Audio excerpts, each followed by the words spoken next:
തൃശൂരിലും seat വിഭജനത്തെ ചൊല്ലി മുന്നണികളിൽ തർക്കമാണ്. ഇടവള്ളി, വാടാനപ്പള്ളി പഞ്ചായത്തുകളിൽ CPM CPI തർക്കം തുടരുകയാണ്. മറ്റത്തൊരു പഞ്ചായത്തിൽ സീറ്റ് വിഭജനത്തിൽ കോൺഗ്രസിലും ഭിന്നത രൂക്ഷമാണ്. പ്രാദേശിക എതിർപ്പിനെ തുടർന്ന് കുട്ടൻകുളങ്ങരയിൽ നിന്ന് BJP സ്ഥാനാർത്ഥിയെ മാറ്റി. പൂനം കൗൺസിലറായിരുന്ന ഡോക്ടർ V ആതിരയാണ് മാറ്റിയത്. ജെയ്സൺ ചമ്മളപ്പിലുണ്ട് കൂടുതൽ വിവരങ്ങളുമായി. ജെയ്സൺ, എന്താണ് തൃശ്ശൂരിലെ ഒരു ചിത്രം? 3 മുന്നണികളിലും അത്യാവശ്യത്തിന് വേണ്ടുന്ന വിമതശല്യമുണ്ട് അല്ലേ? അരുൺകുമാർ, കഴിഞ്ഞ മറ്റ് ജില്ലകളെ അപേക്ഷിച്ച് കാര്യമായ തർക്കങ്ങൾ 3 മുന്നണികളും ഇല്ല എന്നതാണ് ഒരു യാഥാർത്ഥ്യം.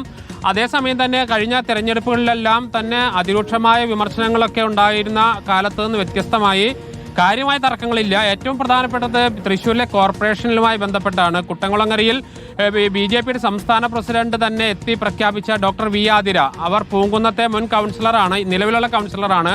അവരെ അംഗീകരിക്കാൻ കഴിയില്ല എന്ന് പ്രാദേശിക നേതൃത്വം പറയുന്നു. അതിനുശേഷം അവരെ ഒഴിവാക്കിക്കൊണ്ട് പുതിയ സ്ഥാനാർത്ഥിയെ ഇപ്പോൾ നിശ്ചയിച്ചിരിക്കുന്നു.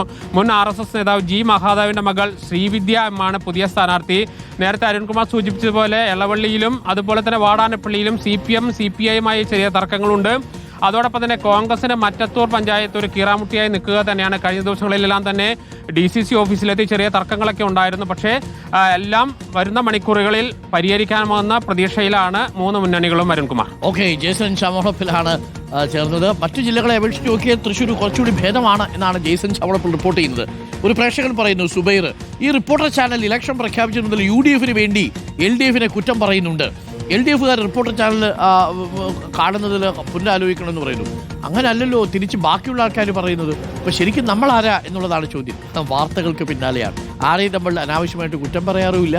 കുറ്റം പറയലല്ലോ, വിമർശിക്കലാണ് സ്വാഭാവികമായി. അത് ഏതെങ്കിലും തരത്തിൽ വീഴ്ചകൾ വരുമ്പോഴാണ്. അത് LDF ആണോ UDF ആണോ BJP ആണോ എന്ന് നോക്കിയിട്ടല്ല, വസ്തുതകളുടെ അടിസ്ഥാനത്തിലാണ് നമ്മളുടെ നിലപാട്.